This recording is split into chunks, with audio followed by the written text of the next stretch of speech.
हवन में आहुतियाँ डालते हैं तो कौन से कुंड का क्या महत्व है, ये जरा बताने का प्रयास कीजिए। ये नवकुंडीय महायज्ञ है, तो इसमें प्रधान कुंड होता है जो मध्य में होता है। प्रधान कुंड मध्य में जो यज्ञशाला के मध्य में बना हुआ है। अच्छा। तो यह कुंड है पूरा एक चतुरस्र कुंड बना है जिसे आचार्य कुंड कहते हैं। यह ऐश्वर्य प्राप्ति हेतु आचार्य कुंडों पर यजमान बैठते हैं। अगर जो आप इस वीडियो को फेसबुक पेज पर देख रहे हैं तो पेज को जरूर फॉलो कर लीजिएगा, ताकि और भी जो जानकारियाँ बचा हुआ है इस यज्ञ स्थल के लगातार है जो मैं आचार्य जी से सभी विषयों पर विस्तारपूर्वक चर्चा करता हूँ और आप तक पहुँचाने का प्रयास करता हूँ। तो यूट्यूब पर देख रहे हैं तो चैनल को सब्सक्राइब जरूर कर लीजिएगा। एंड कर दो। नमस्कार दोस्तों, मैं राकेश कुमार HB दस्तक में आपका स्वागत करता हूँ। पटना सिटी के जल्ला के कुठिया गांव में जो ये महायज्ञ हो रहा है, इस महायज्ञ के मंडप जो आपको दिखाई देता है, मंडप के अंदर अनेकों प्रकार के हैं जो ये यज्ञ जो आपको दिखाई देता है। आखिर इस यज्ञ में विभिन्न प्रकार के यज्ञ दिखते हैं। नौकुंडीय महायज्ञ भी नौकुंडीय महायज्ञ है ये, और विजय नामक यज्ञ भी कहा जाता है महाराज जी। यज्ञशाला कहा जाता है। यज्ञशाला का नाम तो विजय है। यज्ञशाला का नाम विजय है। तो हम आज ये आचार्य जी से हम ये जानने का प्रयास करेंगे कि अलग अलग प्रकार के 9 कुंड महायज्ञ तो दिखते हैं ये, लेकिन इस महाकुंड में अलग अलग महाकुंड का क्या महत्व है, कि उसमें है जो हर एक महाकुंड का अलग महत्व है महाराज जी। तो जजमान जब हवन में आहुतियाँ डालते हैं तो कौन से कुंड का क्या महत्व है, ये जरा बताने का प्रयास कीजिए। ये नवकुंडीय महायज्ञ है, तो इसमें प्रधान कुंड होता है जो मध्य में होता है। प्रधान कुंड मध्य में जो यज्ञशाला के मध्य में बना हुआ है। अच्छा। तो यह कुंड है जो सर्वाभीष्ट सिद्धि सब प्रकार के कामनाओं की पूर्ति करता है। ठीक उससे पूर्व एक चतुरस्र कुंड बना है जिसे आचार्य कुंड कहते हैं। यह ऐश्वर्य प्राप्ति हेतु आचार्य कुंडों पर यजमान बैठते हैं। ठीक उसके दक्षिण भाग में एक योनिकार पान के पत्ते के आकार बना है, इसे योनि कुंड कहा जाता है। यह पुत्र कामना और कामना पूर्वक कुंड है। ठीक इससे नीचे अर्धचंद्र चंद्रमा के आकार का कुंड बना हुआ है, वह शांति का परिचायक है। उसके नीचे त्रिकोण त्रिभुजाकार कुंड बना हुआ है, वह शक्ति प्रदान हेतु कुंड है।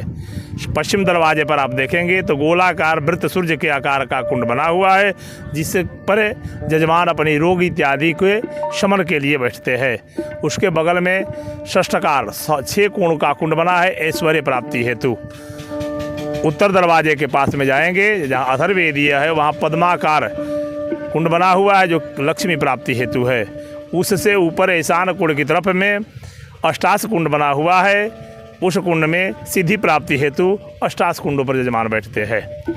तो और आचार्य जी ये हर एक कोने में है जो अलग अलग प्रकार के हैं जो देखने को मिलते हैं कि यहाँ पर वेदी बने हुए हैं, इनका क्या महत्व है। यज्ञ के पूर्व मध्य से दक्षिण की ओर जो बड़ी वेदी बनती है वह भगवान लक्ष्मी नारायण जिस वेदी पर प्रधान वेदी कही जाती है, सर्वतोभद्र मंडल की वेदी है। उस पर भगवान लक्ष्मी नारायण विराजमान होते हैं जो यज्ञ के प्रधान देवता होते हैं। उसी के बाद अब अग्निकुंड में आ जाएंगे तो महाकाली महालक्ष्मी महासरस्वती सहित चतुष्कष्टी योगिनियों की वेदी है जो शक्ति का परिचायक है। नैऋत्य कोण में जाएंगे तो वास्तु वेदी है। वह घर में भी जब हम लोगों के नए घर बनते हैं तो उसमें भी वास्तु वेदी बनती है। भगवान यज्ञ नारायण के घर है, इसमें भी वह वास्तु वेदी बनी है जिसे यज्ञ शांति और सुखमय बीते। वायव्य कोण में क्षेत्रपाल वेदी है, वह यज्ञों की रक्षा हेतु उन पर देवताओं का वाहन किया जाता है। ईशान कोण में सूर्य के साथ दिग्पाल द्वारपाल लोग हैं जो इस यज्ञों के अनेक प्रकार के बहु प्रकार के रक्षा करते हैं। और ग्रह वेदी के नीचे भगवान असंख्यात रुद्र है जो इनकी कथा बहुत विस्तार पूर्वक है। दक्ष प्रजापति के यज्ञ से जुड़ी हुई कथा है। उस समय से भगवान शिव अपने असंख्य रुद्रों के साथ ईशान कोण में ही अपना स्थान लिए हुए है। और महाराज जी जो ये मंडप है, इस मंडप में है जो स्तंभ हैं जो अलग अलग कलर के हैं जो दिखते हैं, इनका क्या महत्व है। सभी देवताओं का रंग जो है उनकी उनकी प्रवृत्ति के अनुसार होती है। रक्त वर्ण के ब्रह्मा, कृष्ण वर्ण के भगवान विष्णु, श्वेत वर्ण के भगवान शिव, पीले रंग के भगवान इंद्र। और यज्ञशाला के 4 मुख्य स्तंभ यज्ञशाला के भीतर होते हैं और 12 बाहर होते हैं। ईशान कोण में जाएंगे, रक्त वर्ण के स्तंभ है जो भगवान सूर्य का है। उससे बगल जाएंगे, सफ़ेद रंग का भगवान गणपति का स्तंभ है। उसके बाद पूर्व दरवाज़ा मिलता है जिसे ऋग्वेदीय द्वार कहते हैं। द्वार के बगल में काले रंग का स्तंभ है जो जम है, उनसे जब अग्निकोण में आएंगे तो काले रंग का स्तंभ है जो नागराज है, उनसे ठीक है आप दक्षिण की तरफ बढ़ेंगे तो अस्कंद का श्वेत रंग का स्तंभ है। पुनः जाएंगे दक्षिण द्वार जो यजुर्वेदीय द्वार है, उसके बगल में धूम्रवर्ण का स्तंभ है जो वायु है। नरीत कोण में जाएंगे, पीले रंग का स्तंभ है जो सोमराज है, उनसे पश्चिम की ओर बढ़ेंगे, श्वेत वर्ण का स्तंभ है जो वरुण है। पुनः पश्चिम दरवाजा के पास आएंगे जहाँ सामवेदीय द्वार है, उसके बगल में श्वेत वर्ण का स्तंभ है जो अष्टवसु है। और वायव्य कोण में जाएंगे, पीले रंग का स्तंभ है जो धनदाधिपति कुबेर का है। पुनः उसके बगल में पीले रंग का स्तंभ है जो देवगुरु बृहस्पति का है। उसके बाद आ जाएंगे आप उत्तरी द्वार, अथर्ववेद का द्वार है, उसके बगल में लाल रंग का स्तंभ है जो भगवान विश्वकर्मा का है, जो देवताओं के शिल्पकार है। यही विशेषता स्तंभों की है।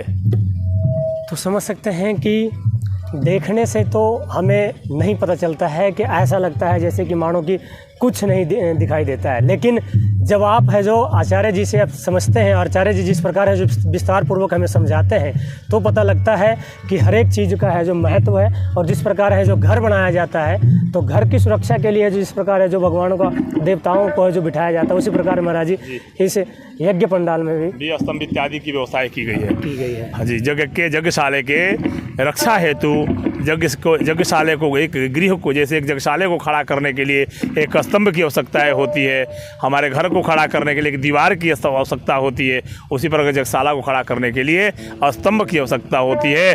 और उस स्तंभ के अधिष्ठात्र देवता होते हैं, है ना। तो ये बहुत ही महत्वपूर्ण जानकारियाँ था जो मैं लगातार है जो आचार्य जी के सहयोग से और अपने चैनल के माध्यम से है जो आप तक पहुंचाने का प्रयास करता रहता हूं। तो आप सबसे इतना ही निवेदन है कि इस वीडियो को ज़्यादा से ज़्यादा शेयर कीजिएगा, ताकि उन सभी सनातनियों को पता लग सके कि यज्ञशाला के अंदर किन किन चीज़ों का क्या महत्व है, अपने सनातन संस्कृति के बारे में जान सकें और इस यज्ञ स्थल के बारे में जान पाएंगे, ताकि उन्हें भी पता लग सके कि ये सनातन संस्कृति का कहीं ना कहीं धरोहर और यज्ञ से ही सब कुछ महाराज जी है जो निर्माण है, यज्ञ से ही सृष्टि का निर्माण है। यज्ञ वही वह नारायण, जग ही भगवान नारायण है, जग से ही सृष्टि का निर्माण है। अनादिकाल जैसे वेद हमारे लिए अति आवश्यक है, तो वेद का पूरक यज्ञ है और यज्ञ का पूरक वेद है। यदि यज्ञ है तो वेद है और वेद है तो यज्ञ है। तो हर एक मनोकामनाओं को पूर्ण करने के लिए महाराज यज्ञ जरूरी है। यज्ञ जरूरी है। कर्मों वही श्रेष्ठतम कर्म, कर्मों में सबसे श्रेष्ठतम कर्म यज्ञ कर्म है। यज्ञ कर्म, जी हाँ। तो समझ सकते हैं। तो बाकी मेरा छोटा सा प्रयास आपको कैसा लगा, और महाराज जी ने बहुत ही अच्छे से और विस्तार पूर्वक समझाने का प्रयास किया। आशा करते हैं आप सबको पसंद आया होगा। अगर जो आप इस वीडियो को फेसबुक पेज पर देख रहे हैं तो पेज को ज़रूर फॉलो कर लीजिएगा, ताकि और भी जो जानकारियाँ बचा हुआ है इस यज्ञ स्थल के लगातार है जो मैं आचार्य जी से सभी विषयों पर विस्तार पूर्वक चर्चा करता हूँ और आप तक पहुँचाने का प्रयास करता हूँ। तो यूट्यूब पर देख रहे हैं तो चैनल को सब्सक्राइब जरूर कर लीजिएगा। एंड कर दो।